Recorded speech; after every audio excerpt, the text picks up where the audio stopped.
नमस्कार। बिहार तक में आपका स्वागत है और मैं हूं सुजीत। इमामगंज विधानसभा उपचुनाव के परिणाम की चर्चा कर रहे हैं। देखिए, चुनाव तो संपन्न हो चुका है, मतदाताओं ने अपना मत डाल दिया है। अब कौन जीतेगा, कौन हारेगा, किसकी फतह होगी और कौन मात खाएगा, इसका आकलन हम लोग कर रहे हैं अपने तरीके से। देखिए, असली परिणाम आने में तो काफ़ी समय है, अभी 23 नवंबर को आएगा। इस बीच में बहुत सारे कयास लगाए जाएंगे। एक एक जाति के एक एक ब्लॉक, जो जातियों का ब्लॉक है, उसकी गणना की जाएगी। एक एक बूथ पर हिसाब किताब लगाया जाएगा और पार्टियां लगाई जा रही है। बल्कि सब पार्टियों का यही होता है दावा कि हम तो जीत ही रहे हैं। आप किसी भी पार्टी से पूछ लीजिए। लेकिन सही में क्या है, स्थितियां राजनीतिक तौर पर कहां बदल रही हैं, ये आकलन करना जरूरी है। और इसलिए भी जरूरी है क्योंकि अगले साल बिहार का चुनाव है, विधानसभा का चुनाव है। और ये जो 4 विधानसभा में जो उपचुनाव हुआ है, इसके रिजल्ट काफ़ी मायने रखते हैं। रिजल्ट जीतना अलग बात है, वोटों का कितना वोट आपका इंटैक्ट रहा, कितना उसमें बिखराव हुआ, इस सब पर भी नज़र रहेगी। कहाँ हम कमज़ोर साबित हुए, क्योंकि आपको अपने को टेस्ट करने का, अपने को जांचने का, परखने का कि हम कितने पानी में हैं, ये इस चुनाव ने अवसर दिया है। और इसको सभी पार्टियों ने जी जान से इसमें पूरी ताकत झोंक कर लड़ाई लड़ी है। गड़बड़ कहाँ हुई है? गड़बड़ एक ही हुई है सभी पार्टियों से, कोई एक पार्टी नहीं है इसमें। कि सबने कहीं ना कहीं परिवारवाद को अपना पूरा परिवारवाद को बढ़ावा देने में कोई कोर कसर नहीं छोड़ी।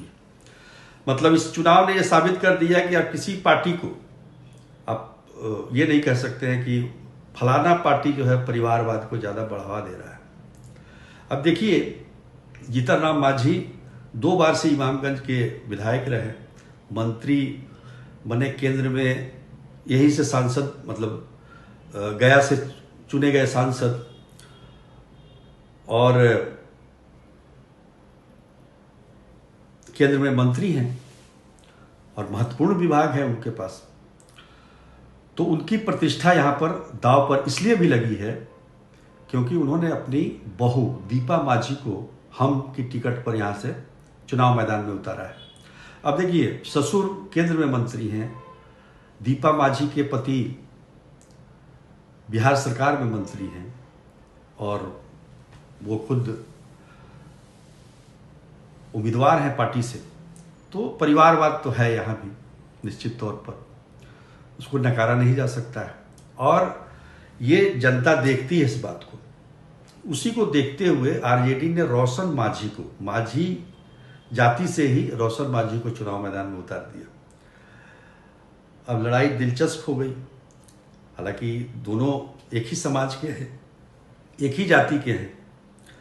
अब जनसुराज के जो प्रशांत किशोर हैं, वो तो रणनीतिकार हैं। उन्होंने पासवान जाति से जितेंद्र पासवान को, डॉक्टर, जिसको डॉक्टर बाबू के नाम से जाना जाता है, जिनको, उनको उतार दिया।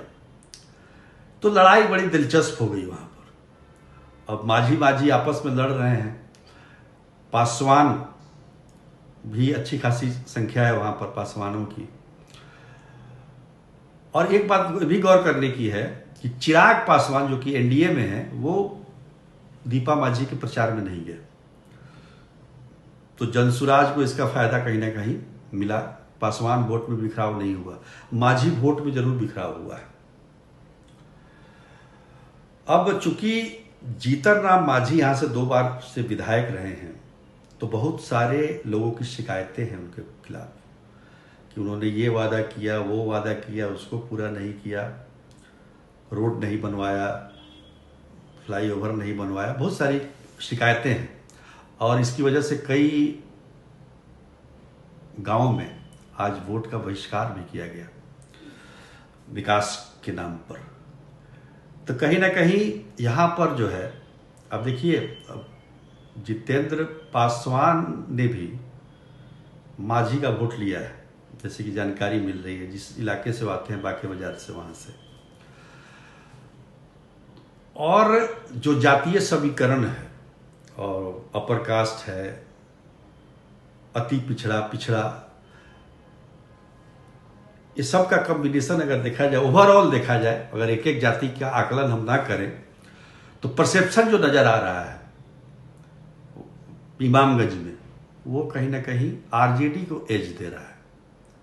आरजेडी यहां से मजबूत स्थिति में है, जीत सकती है, जीतन राम मांझी को झटका लग सकता है। जितेंद्र पासवान भी दमदार तरीके से अपनी उपस्थिति दर्ज करा रहे हैं। अगर दोनों की लड़ाई में वोट ऊंच नीच हुआ तो मतलब तो एक एक वोट की वैल्यू है, लेकिन पीछे नहीं है जितेंद्र पासवान भी। तो हमें तो फिर इंतजार करना पड़ेगा परिणाम का 23 नवंबर का। लेकिन अभी के हिसाब से ये लग रहा है कि आरजेडी को कहीं ना कहीं एज है। तो अभी के लिए इतना ही, तब तक के लिए नमस्कार।